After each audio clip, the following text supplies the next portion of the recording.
चामोर्शी तालुक्यातील आष्टीजवळ अनकोडा येथे अवकाळी पावसाने हाहाकार माजवत एका गरीब कुटुंबाचे आयुष्य उद्ध्वस्त केले आहे।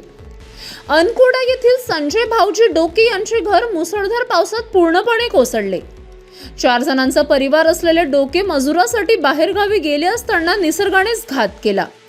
परत आल्यावर त्यांच्या समोर उद्ध्वस्त संसाराचा ढिगारा उभा होता। छप्पर पडले, भिंती पडल्या, संसारातील सर्व वस्तू मातीमोल झाल्या। आज या कुटुंबावर उघड्यावर रस्त्यावर झोपण्याची वेळ आली आहे। पंचनामा अजून का नाही? तात्काळ मदत कुठे अडकली आहे? गरिबांच्या डोळ्यातील अश्रूंना किंमत नाही का? असा थेट सवाल प्रशासनाला स्थानिक नागरिक करत आहे। स्थानिक नागरिक संतप्त असून तातडीने आर्थिक मदत, तात्पुरता निवारा आणि पुनर्वसन देण्याची मागणी जोर धरत आहे। फक्त आश्वासनं नाही, आता कृती हवी असा संताप नागरिक व्यक्त करत आहेत। ते घर तुमचंच आहे का? इथं किती लोक राहतात या घरामध्ये? तुमच्या कुटुंबामध्ये किती लोक आहेत? कुटुंबात किती लोक आहेत? 4 लोक आहेत। 4 लोक आहेत। 4 लोकांपैकी समजा ते बाकी तुमचे जे पाहुण्याच्या घरी गेले आहेत, तर काल जे पाऊस, पाणी, वारा याचं झालं होतं, त्यामध्ये तुम्ही जे ते घरामध्ये होते, तर जेव्हा हे तुमचं घर पडलं गेलं त्यावेळेस तुम्ही उपस्थित होते का?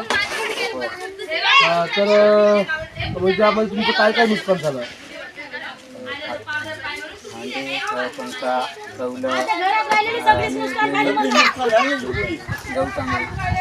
काही जडतोड झालं का याच्यामध्ये?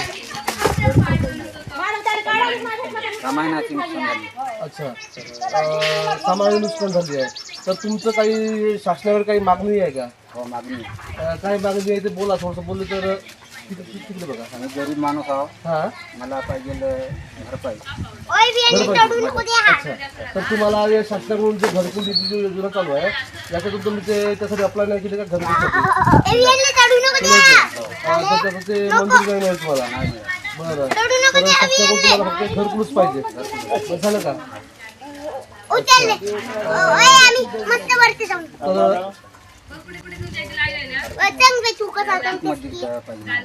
तर तुमचं असं म्हणणं आहे की शासनाकडून तुम्हाला थोडी आर्थिक मदत मिळेल असती तर योग्य झालं असतं। तर यासाठी तुम्ही ग्रामपंचायत किंवा तलाठी कार्यालयाला भेट दिली का? दिली का? तर तलाठी कार्यालय कोण गेलं? तलाठी का कोण? ग्रामसेवक तलाठी गेलं का?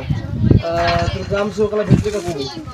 तर तुम्ही नाही का ग्रामसेवकाला भेटा, तलाट्याला भेटून घ्यायचा आणि शक्यतो जे तुमची तहसीलदार त्यांना एक निवेदन करा किंवा त्यांच्या संपर्कामार्फत जसे संदीप भाऊ आहेत, हे किमाडे भाऊ आहेत, तर यांच्या मार्फत तुम्ही नाही का यांच्याकडे त्यांचे संपर्क नंबर असतील तर तुम्ही त्यांच्या भ्रमणीद्वारे संपर्क करून टाकून नाही का तुम्ही त्यांच्याकडून जे तुम्हाला आर्थिक मदत भेटते ते त्याचा तुम्ही फायदा घ्या आणि जे तुमचं नुकसान झालं आहे त्या नुकसान भरपाईकरिता एक अर्ज बी लिहून द्या। याच्यामध्ये आपल्याला 12 विभाग याच्या मार्फत तुम्हाला नुकसान भरपाईचं काहीतरी असं आहे, मला असं म्हणजे माहिती, माझ्या माहितीप्रमाणे वाटते का तुम्हाला काही ना काही भरपाई मिळेल। आणि तुम्ही त्यांच्याशी लवकरात लवकर जे तुमचे तालुका जिल्हा तालुका दंडाधिकारी आहेत, तहसीलदार साहेब,